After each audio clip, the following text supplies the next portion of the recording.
여러분 안녕하십니까, 강신업 변호사입니다. 조국이가 제대로 폭발했습니다. 합당 미략이 없었는데도 적삼고 죽일 듯 달려든다.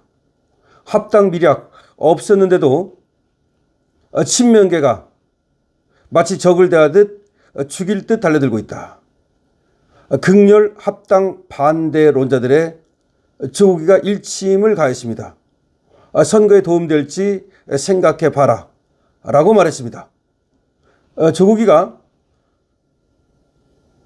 더불어민주당 안팎에서 조국혁신당과 민주당의 합당에 반대하는 사람들에 대해서 이들에게는 자신들만의 정치적 목적과 재정적 이익이 있다. 어떤 미략도 없는데 허위사실을 유포하고 조국혁신당과 나를 조롱 비방한다. 의견이 달라도 소속 정당이 달라도 연대와 단결의 대의를 잊으면 안 된다. 그러면서 아주 중요한 얘기를 했습니다. 0.91%밖에 차이가 안 났다. 그런데 쉽게 많이 이긴지 안다.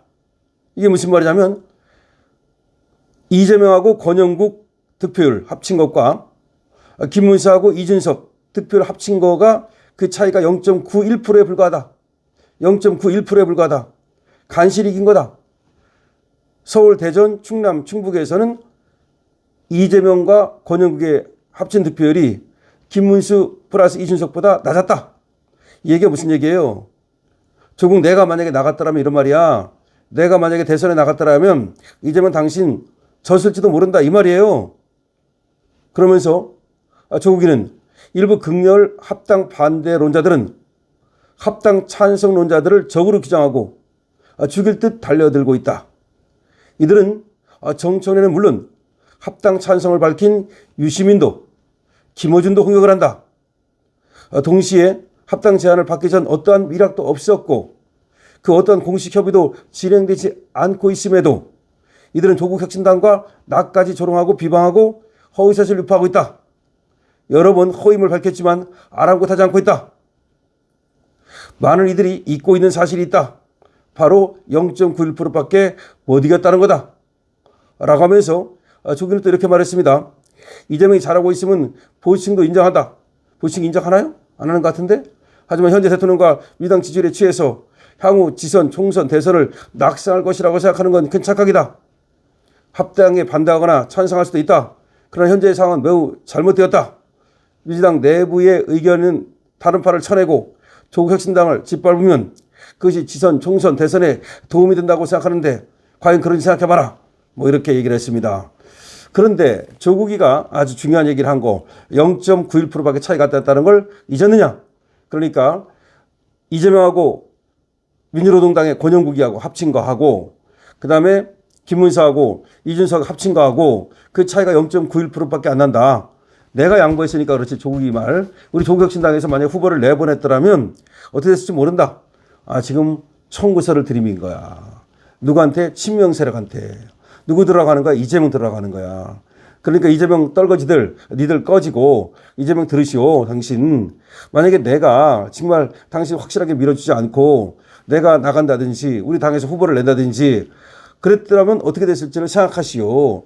지금 메뚜기도 한철이라고 지금 너무 나부되는 거 아니냐. 친명들이 이런 얘기입니다. 그리고 지금 다음 권력은 우리가 차지하는 게 맞다. 우리가 차지할 수 있다. 김어준도 유시민도 조국도 나도 그리고 정청래도 다 우리 같은 지금 생각을 하고 있는데 그리고 합당을 해야 된다고 생각하는데 합당 반대론자들이 나를 갖다가 짓밟고 조롱하고 멸시하고 있다. 왜 그렇게 하느냐. 이거 이재명 당신이 말려야 되는 거 아니냐. 이런 얘기입니다. 그러니까 조국이가 지금 이렇게 페이스북에 글을 썼는데 이 글을 쓴 건 가만히 보면은 지금 합당 반대론자들, 극렬 반대론자들, 그리고 조국을 욕하고 유시민을 욕하고 김어준을 욕하고 정청래를 욕하는 사람들, 그런 사람들을 향해서만 말하는 것처럼 언뜻 보여요. 하지만 조금만 더 우리가 아래로 내려가 보면 그게 아니야. 이재명한테 지금 사실 얘기를 하는 거야. 지금 당신 떨거지들이 저렇게 우리를 조롱하고 지금 또 극렬히 반대하면서 우리를 갖다 욕하고 그러는데 그대로 놔둘 거냐? 나 때문에 당신 대선에 이긴 거 모르느냐? 그거 청구서 내밀고 있는 겁니다. 그러면 생각해 보세요. 이재명은 과연 합당에 대해서 반대할까요? 안 할까요? 내가 볼 때는 이재명은 일단 권력을 잡았어요. 권력을 잡은 사람은 권력을 유지하는 게 목적이에요. 권력을 잡기 전과 권력을 잡은 후는 달라요. 권력을 잡기 전은 권력을 잡기 위한 그런 방책이 필요해요. 그런데 권력을 잡은 후에는 그걸 지키기 위한 방책이 필요해요. 그러면 일단 권력을 지키기 위해서는 뭐가 필요합니까? 당을 장악해야 돼요. 그 당을 장악하지 않으면 저 탄핵당한다는 거, 탄핵은 아니다 하더라도 재판이 제기될 수 있다는 거, 이걸 알기 때문에 당을 장악하고 싶은 거야. 당을 장악하고 싶은데 지금 정치인은 말을 안 듣는단 말이야. 그럼 조국하고 정치인하고 힘을 합치면, 더구나 김어준, 유시민 다 힘을 합치면 더 말을 듣겠냐 이거야. 내 말을 안 들을 거란 말이야. 그러면 나는 뭔가 give and take, 이제 주고받고밖에 안 되는 거야. 그러니까 내가 그립감을 강하게 가지고 당을 장악하는 게 아니라 이제 당한테 빌어야 되는 거야. 당한테 해주시오. 그렇다고 당이 금방 배신을 때리지 않겠지만 주고받는 관계가 된단 말이야. 그러니까 이재명 입장에서는 당연히 자기 사람을 심어가지고 당대표를 하게 만들고 싶어요. 그게 김민석입니다. 일단은 다른 만만한 사람이 없어. 박찬대는 지금 나가 떨어졌고 지금 웬만한 사람이 나가서 정청래를 이길 수 있나요? 없단 말이야. 그러니까 지금 조국이 안 들어오고서 이번에 한번 그 당대표 선거 요거를 한번 치러보고 싶은 거야. 김민석 대 정청래로. 그러니까 조국이 안 들어온 상태에서.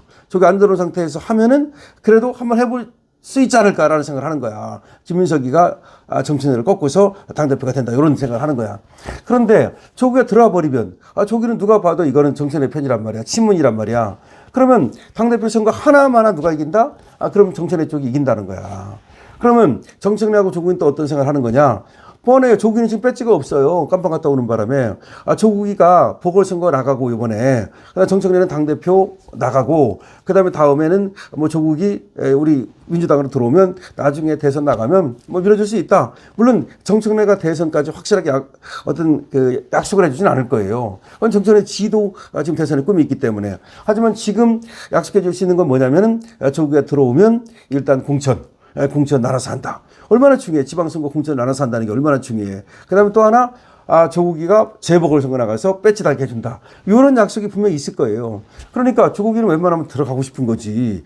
그런데 지금 친명 세력들이 그냥 극렬히 반대하는 거야. 극렬히 반대. 이현주는 물론이고 그 노려보는 거 보면 거의 살모사 같아요. 그렇게 아주 도끼를 뿜고 노려보고 있고요. 그다음에 지금 친명계 지금 그 최고위원이라든가 강득구, 황명선 이런 애들 거기 아니라 하더라도 지금 친명계 쪽에서는 극렬히 반대하는데 그럼에도 불구하고 친천계가 훨씬 더 힘이 세기 때문에 결국 정청래는 이걸 당원투표 붙일 거야. 당원투표 붙이면 당연히 합당 여론이 높을 거고 그래서 민주당에서 이게 당원투표 붙여가지고 합당 의결이 되면 조국혁신당은 조국이 마음이니까 결국 이걸 받아들여가지고 합당을 할 거예요. 합당을 하는 데까지는 할 거라고 보는데 그러나 어쨌든 간에 난관이 있죠. 그런데 지방선거가 이제 얼마 남지 않았기 때문에 아마 정청래는 지방선거 얼마 남지 않았다는 이유로 밀어붙이지 않을까 싶습니다. 그런데 어쨌든 조국이가 지금 빡쳤다는 건 이재명한테는 좋은 일이 아니죠.